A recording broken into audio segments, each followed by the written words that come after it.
Hey Wolves, it's time to learn about some smart search strategies. First of all, we want to make sure that you're going to be efficient and effective with your searches.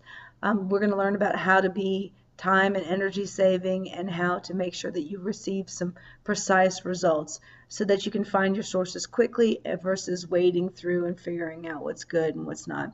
You probably know some basic search strategies, but you probably don't know how to keep from getting a lot of results you don't need, and what to do when a search term can mean two different things at the same time, or how to do a search for two different things at once.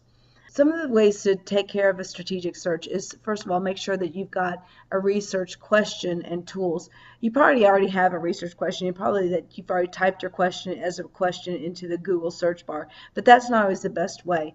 But you also need to look at the tools you're using.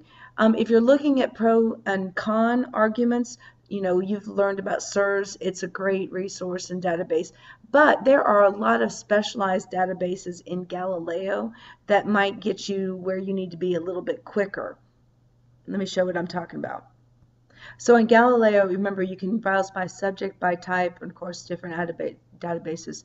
If you browse by subject, and we've done this in class before, you might notice that you can select a subject from art and music and stuff like that.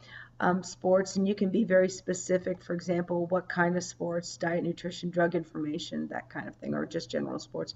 But you could also browse by type. For example, if your teacher tells you that she wants you to take a look at primary source documents.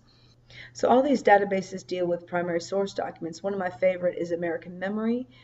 So if you needed a primary resource for, let's say, something maybe about medical colleges and maybe even women, you could see a picture of a letter that she wrote while she was in medical college. So this is one of the first, evidence of women studying medicine in the United States.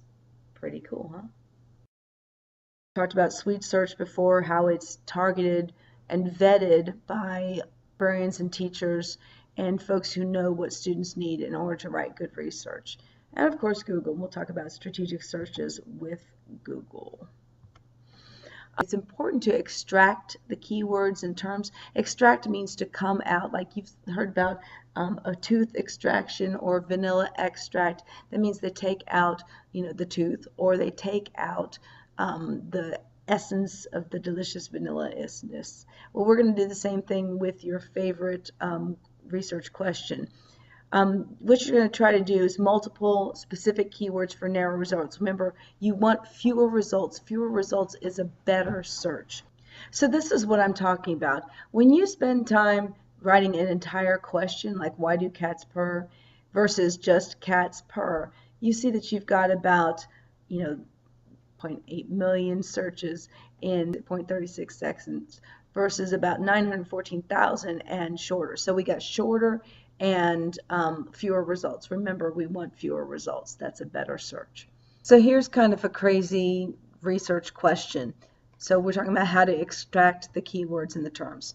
So in what year did the first European man to correctly describe the function of pulmonary circulation die? So it's asking who was that person and then when did he die? So it's kind of two questions at once. So if we're looking at what are the most important words, I'm going to give you a couple seconds to think about it, and then we'll talk about it together.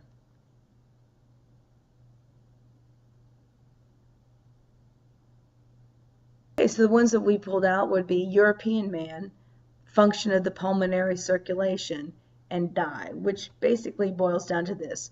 Pulmonary circulation.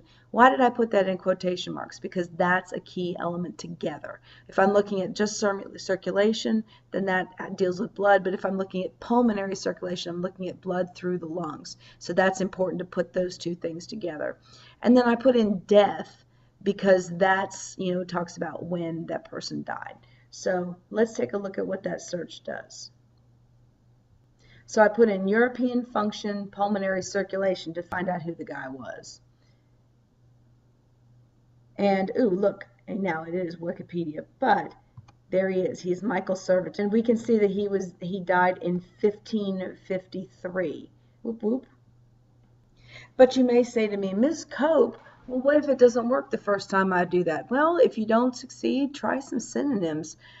So, for example, we could change the word function to workings or pulmonary circulation to lung circulation, or even death to die, or death date. Synonyms are our best friends in terms of finding the right sources. Sometimes it's a hit and miss, and you've got to, keep trying and keep plugging away.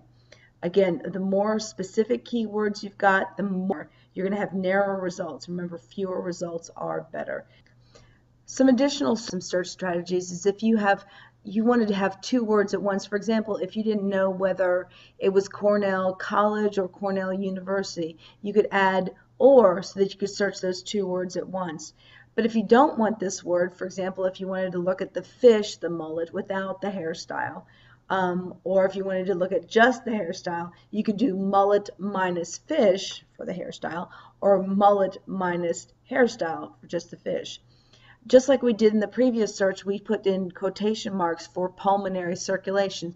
Things that need to go together, you can surround them with the quotation marks, and that will keep those words together rather than searching for them separately. Search engines are pretty stupid, so the more literal you are with them, the better you're going to be. You can also search for specific domains. For example, if you want just government organizations, you could put in area51.gov or area51.org or .com or .edu, and you'll get different kinds of results. Also, different formats. If you wanted to look for a video, you can add the .wmv on there, or for a PowerPoint, .ppt, and those will limit your searches to just film or just PowerPoints. Obviously, you'll just run your search and chart your search results. What I mean by that is check to see where you've been successful, both in search terms. So when you hit the jackpot, make sure you write that search term down, so that way you feel like, okay, I can be more successful in not just internet search, but maybe I can be more specific in a search on SERS or a search on Galileo. The more practice you get, the better you're going to be, for sure. A game called A Google A Day, and it uses what's called Deja Google, which is kind of Google before the internet got super smart. And we've got a lot of questions that you can play with. So you can play with the first 3 questions that are on agoogleaday.com, and then you can add more questions as your teacher would like. Good luck, and of course you can always come see me or come email me, wendy.cope@cherokee.k12.ga.us. Have a great day, guys.